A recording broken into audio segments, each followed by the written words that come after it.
Dirás então na presença do Senhor teu Deus: meu pai foi um caminho errante, que desceu ao Egito com um punhado de gente e ali viveu como estrangeiro. Ali se tornou um povo grande, forte e numeroso.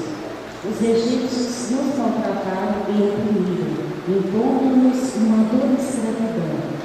Clamamos então ao Senhor, o Deus de nossos pais, e o Senhor ouviu a nossa voz e viu a nossa opressão, a nossa miséria e a nossa angústia. E o Senhor nos tirou do Egito com mão poderosa e braço estendido, por meio de grande favor, com sinais e prodígios, e conduziu-nos a este lugar e nos deu essa terra, onde corre leite e mel. Por isso, agora traga os primeiros frutos da terra que tu nos deste, Senhor. Depois de colocar os frutos diante do Senhor teu Deus, tu te inclinarás em adoração diante dele. Palavra do Senhor. Graças a Deus. Irmãos, o que diz a Escritura? A palavra está perto de ti, em tua boca e em teu coração. Essa palavra é a palavra da fé que nós pregamos. Se, pois, com tua boca confessares Jesus como Senhor e no teu coração creres que Deus o ressuscitou dos mortos, serás salvo. É crendo no coração que se alcança a justiça, e é confessando a fé com a boca que se consegue a salvação. Pois a Escritura diz: todo aquele que nele crê não ficará confundido. Portanto, não importa a diferença entre judeu e grego, todos têm o mesmo Senhor, que é generoso para com todos os que o invocam. De fato, todo aquele que invocar o nome do Senhor será salvo. Palavra do Senhor. O Senhor esteja convosco. Proclamação do Evangelho de Jesus Cristo segundo Lucas. Lucas capítulo 4, versículos de 1 a 13. Naquele tempo, Jesus, cheio do Espírito Santo, voltou do Jordão, e no deserto ele era guiado pelo Espírito Santo. Ali foi tentado pelo diabo durante 40 dias. Não comeu nada naqueles dias e depois disso sentiu fome. O diabo disse então a Jesus: se és o Filho de Deus, manda que esta pedra se mude em pão. Jesus respondeu: a Escritura diz: não só de pão vive o homem. O diabo levou Jesus para o alto, mostrou-lhe por um instante todos os reinos do mundo e lhe disse: eu te darei todo esse poder e toda esta glória, porque tudo isso foi entregue a mim, e posso dá-lo a quem eu quiser. Portanto, se te prostrares diante de mim em adoração, tudo isso será teu. Jesus respondeu: a Escritura diz: adorarás o Senhor teu Deus e só a Ele servirás.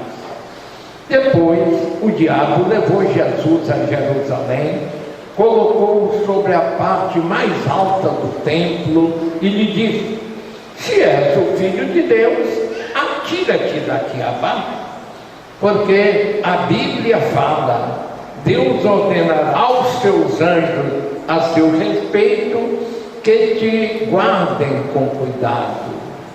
E mais ainda, eles te levarão nas mãos para que não tropeces em alguma pedra. Jesus, porém, respondeu: a Escritura diz: não tentarás o Senhor teu Deus. Terminada toda a tentação, o diabo afastou-se de Jesus para retornar no tempo oportuno. Meus irmãos e irmãs, telespectadores do canal 20, programa Homilia. Louvado seja nosso Senhor Jesus Cristo. A palavra de Deus deve entrar em nossa vida. A palavra de Deus deve iluminar as nossas decisões, as nossas escolhas.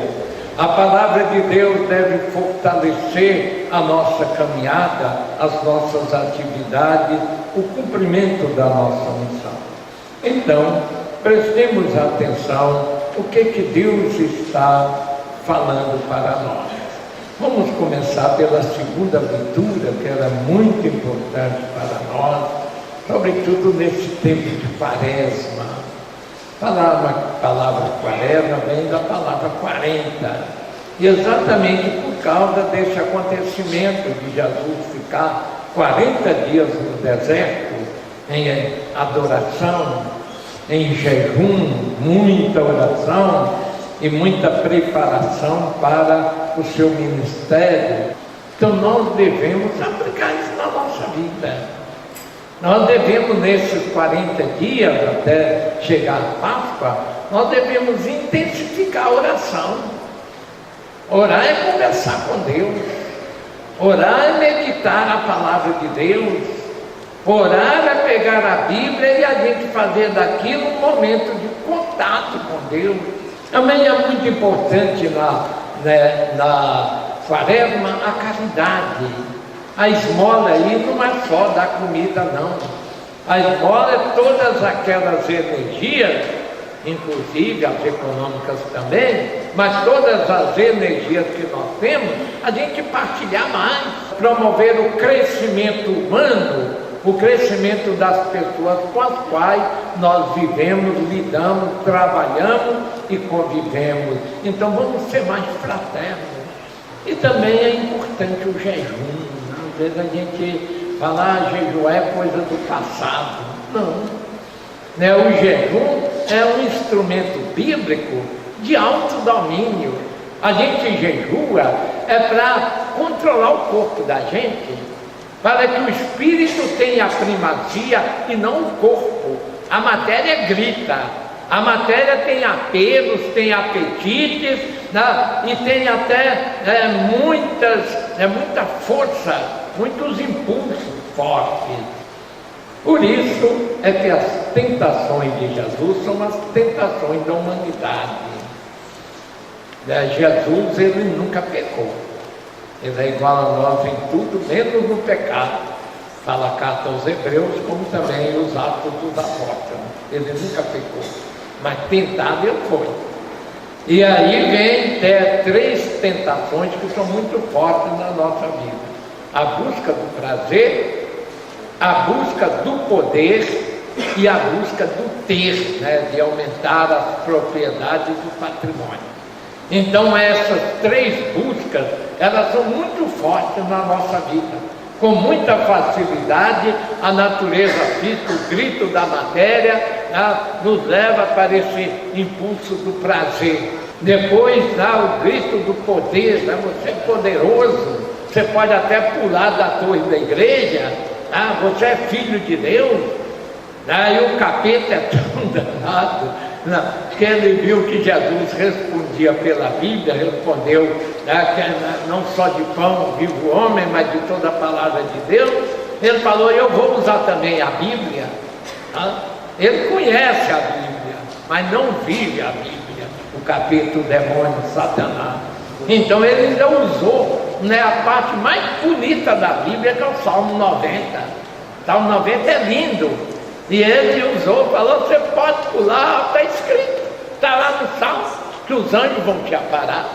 Você pode pular tranquilo, você pode pular porque está escrito no Salmo, que os anjos não vão deixar seus pés ferirem nas pedras, porque você vai estar nos braços dos anjos, diante do poder de Deus te segurando e sustentando. Então vejam bem, a força e a perspicácia, a sagacidade de Satanás para nos envolver, nos puxar, nos tentar, nos levar para o lado errado, para o lado do pecado. Meus irmãos e minhas irmãs, a gente pede a Deus que isso aconteça, nós tenhamos força de vencer estas tentações da carne, estas tentações do poder, da grandeza, estas tentações do ter, do ser rico, de ter muitas propriedades, nós pedimos para todos nós pedimos de modo especial para os nossos queridos jovens. O nosso mundo é drogado, o nosso mundo é violento, o nosso mundo é cheio de assaltos, de crimes e de desrespeito à vida. O nosso mundo pesa sobretudo sobre a juventude o peso de uma mídia, de um meio de comunicação social, arrastando e empurrando para o lado do sexo exacerbado, o sexo desenfreado. Os jovens sabem disso. Esse mundo ilusório da violência e do desrespeito à vida, e a solução é esta que está aqui no cardápio. Quem é esse? Jesus Cristo. Para mim, viver é Cristo, e Cristo crucificado. É pela cruz, é pela adesão a Jesus Cristo, é pelo compromisso com Jesus Cristo. O mundo pode melhorar, sim. O mundo tem condições de ser uma sociedade mais justa, mais humana, mais fraterna, mais equilibrada. Mas isso depende muito, muito dos nossos jovens. Que os jovens tomem consciência disso. Que os jovens assumam esse protagonismo, esta ação, esta liderança, esta caminhada de conjunto para melhorar o mundo. E é este o grande objetivo da Jornada Mundial da Juventude, que acontecerá no Brasil, no Rio de Janeiro, do dia 23 ao dia 28 de julho deste ano. Que Deus abençoe nossos jovens, que Deus desperte muitas lideranças entre os jovens, e que nossos jovens façam uma grande adesão a Jesus Cristo, um grande seguimento a Jesus Cristo para melhorar o mundo. Amém? Amém! Amém! Amém. Viva a juventude! O Senhor esteja convosco.